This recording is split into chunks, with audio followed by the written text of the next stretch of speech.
Okay, good morning, ladies and gentlemen. You're all very welcome to this morning's talk on incorporating drones into your organisation. My name is Colm Keena. I'm a member of the FlyRyte team. I'm also an instructor in drone technology. My own background is as a qualified pilot. I'm a military pilot with the Irish Defence Forces, and my job is as an instructor teaching people how to fly aircraft. It's with that background in aviation and my own interest in drones that I came to work for FlyRyte Drone Academy just over 3 years ago now. So for the last 3 years I've seen and trained both individuals and companies in how to use drones, and then I suppose most importantly how to get a value out of them in their company. So that's what I'm going to be basing today's talk on.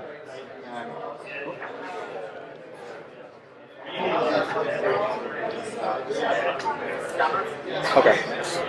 The three things I'm going to touch on during this presentation are, first and foremost, the drone as a piece of technology, as a tool. Secondly, what I've titled putting the jigsaw together. So what are the three key things that you should consider before you bring a drone into your organisation? And then lastly, we'll talk about, well, what are the current rules and regulations about using a drone in Ireland today? Okay, so the drone as a technological tool. So just out of interest from anyone there in the audience, has anyone got any experience with using a drone? So one or two. Is there anyone here that has never seen a drone, never flown a drone? Okay, so there's a variety of experience. I think it's good at this stage. Let's have a look at the type of imagery we can get from an off-the-shelf drone that you can buy in most stores.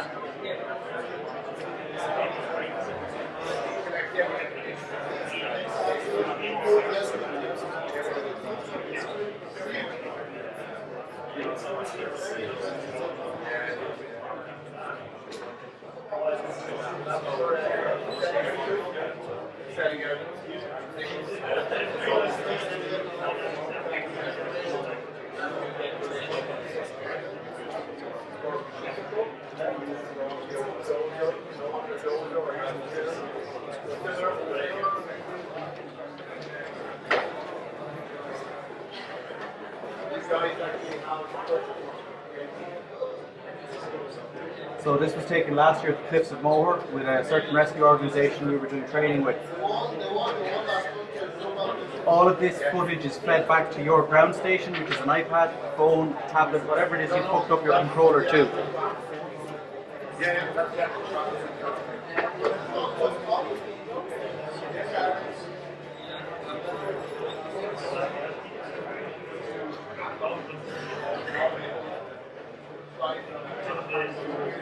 So that is an off-the-shelf product that you can buy today, and that's the type of imagery and footage that you can get back just by plugging and playing. Okay, that's before you layer up with the next things I'm going to talk about. So initially, the application of drones. When drones first came out, everyone kind of saw them as either toy helicopters, or when people think of drones, they thought of large-scale military applications. But it's become far, far more mainstream now.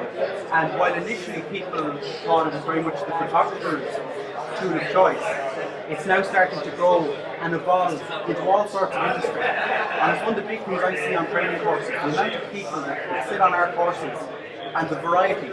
Whereas initially, 3 years ago, everyone was a photographer and wanted to get into photography. Now it's all sorts of industry, all sorts of applications. And as a result, the technology is constantly evolving to meet that. The drones themselves, they're flying for longer, the batteries are better, and the equipment is better. But in addition to that, the software that's being developed is also becoming more and more suitable for the industry as it wants to use drones. So surveying in particular, a huge amount of it now is autonomous. It's all done using the iPad, plotting and press play, and off goes the drone. The flying of the drone, the flying of this technology is so easy. The biggest thing we do in a training capacity is teach people to fly it in a safe manner and in the right location. Okay, so moving on to talk about the right type of putting the jigsaw together. Here are the three key things that we have seen over the last number of years when it comes to incorporating a drone into a large scale or small scale company. First and foremost, you have to have a vision. Okay? So you have to understand or know what you want to get out of deploying a drone. Some people fall into the trap of saying, I'm going to get a drone and it's going to make life easier for me. The key thing is to understand, well, what type of footage do you want to get from the drone? What type of data do you want to collect? Because once you know that, You can then train specifically for that, and you can ensure that you buy a drone that gives you the correct capability. Okay, so that's the first thing that we would highlight. Make sure you know what it is you want to get out of using a drone. The second thing that you should consider, you need to build a structure. It has to be built into the structure of the organization. Too often what happens is someone has a drone themselves and they're interested in using it, and they become the person that uses the drone on site. And that's great, and they develop the technology and they use it. But what if they head off in a year's time, or suddenly they change position? Well then, that whole drive about getting drones involved suddenly starts to die off, because it wasn't built into the structure of the company.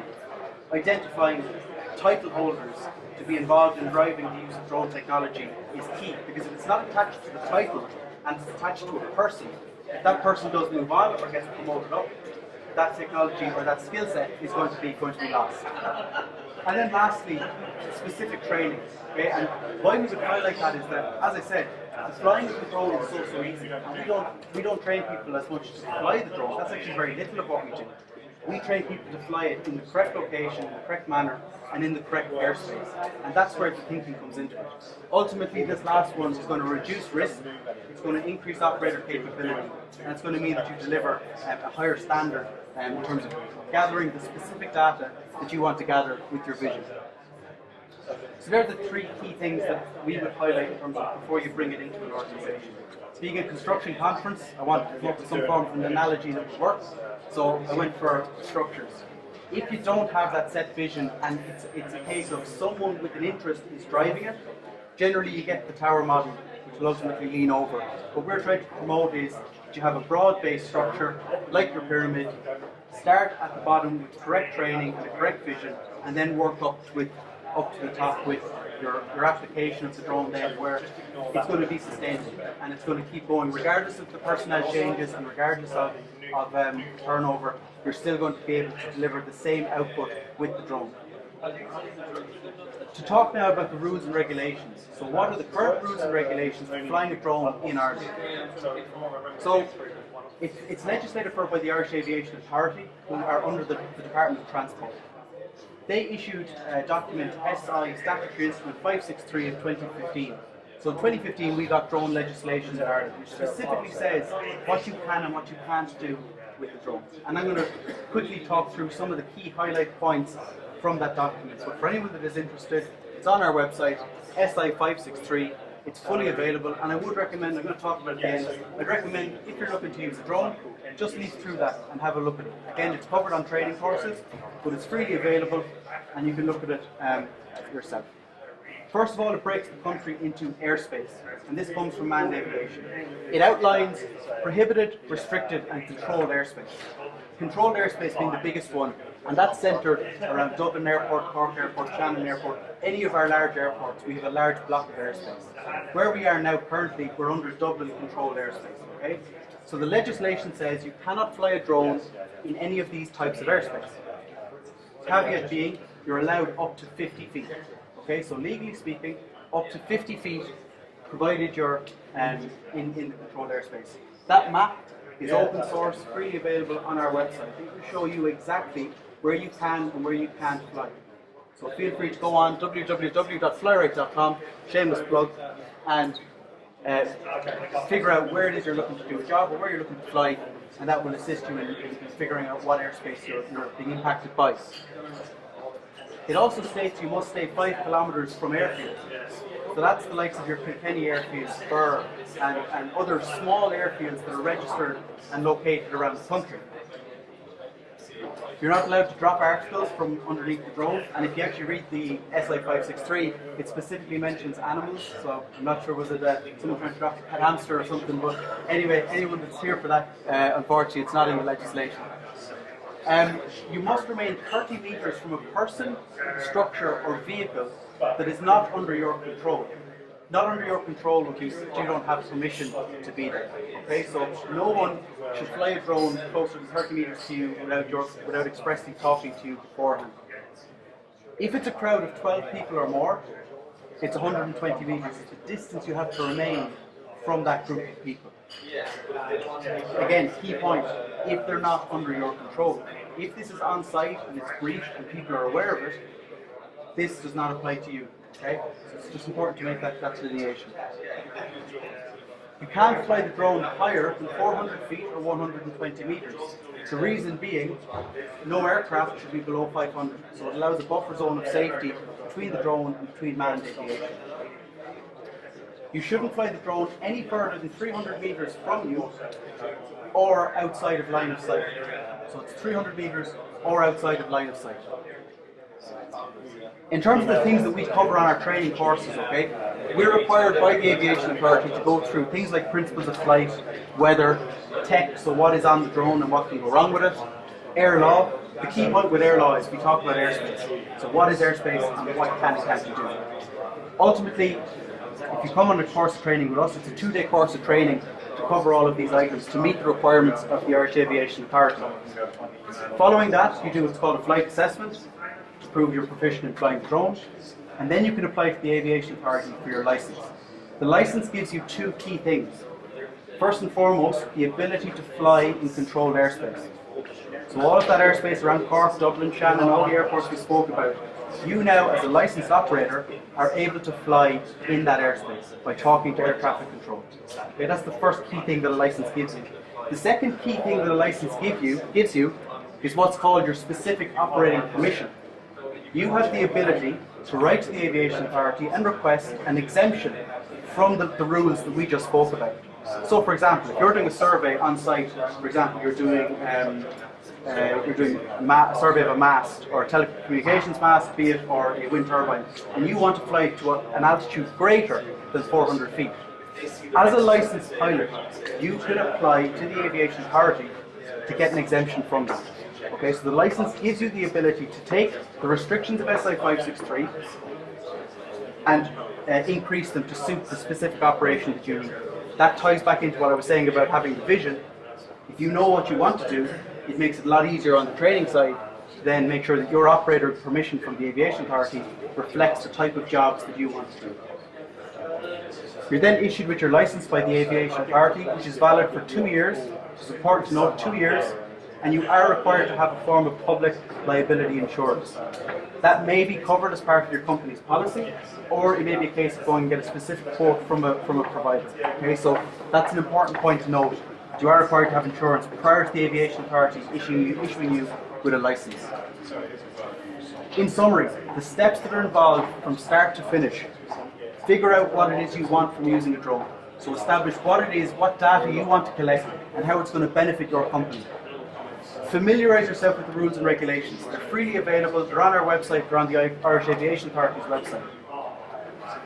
Complete a course of training. Fill in your operator's manual. Your operator's manual being, if you want to go to a limit outside of the legislation, that's where that limit is written into. Lastly, get insured and apply to the Aviation Authority for your license. So whistle stop tour through drones. I hope that has answered some of your questions. If you have any further questions, by all means, I'll take them now. We also have a stand down just by the main stage. Feel free to come chat to us throughout the day. Thank you very much. Thank you very much, Colm. Thank you very much for your today's presentation. Now I open the floor for any questions. Anyone have any questions in relation to the topic? If I may start then with a question of myself. You mentioned the license for a pilot. Is that license only for the person that is flying, or are there any other persons, the likes of observers or spotters, that will need a license as well? So the license applies to the pilot themselves, but a key point to note is that the operator's manual. So the operator's manual can be for a company. So a company can have an operator's manual, and you can have 5, 6, 7 pilots that are all licensed underneath that operator's manual. So essentially what it means is it reduces one of the steps. So whereas if an individual is going to do something, they have to write their own operator's manual and then get the test to get their license. If a company is doing it, they can have one manual and they can test 5 pilots on that manual. So it just saves a step in the process. But the license is specific to the pilot. It doesn't apply to the spotter or to anyone else that might be assisting on site. Thanks. Thank you very much. Any other questions?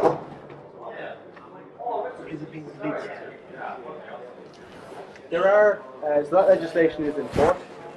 Where it is being policed is a high profile event. We are starting to see that more and more. I know the papers visit this year, for example, it was very, very prominent. It was in the media, it was put out that, you know, there was a no drone zone being enforced. In terms of out-and-out policing of who's been confiscated, not as much as we as a training institution would perhaps like to see. But where the incentive is that it does, commercially, a lot of jobs are looking now for the license number. So where the incentive comes in is that people can't get jobs or can't proceed without demonstrating that they have the qualification. So from that side, it is a positive, it is policing in that regard, because the incentive is there to have the license. But on the stick side of the house, as opposed to the carrot, perhaps we could be operating a little bit more.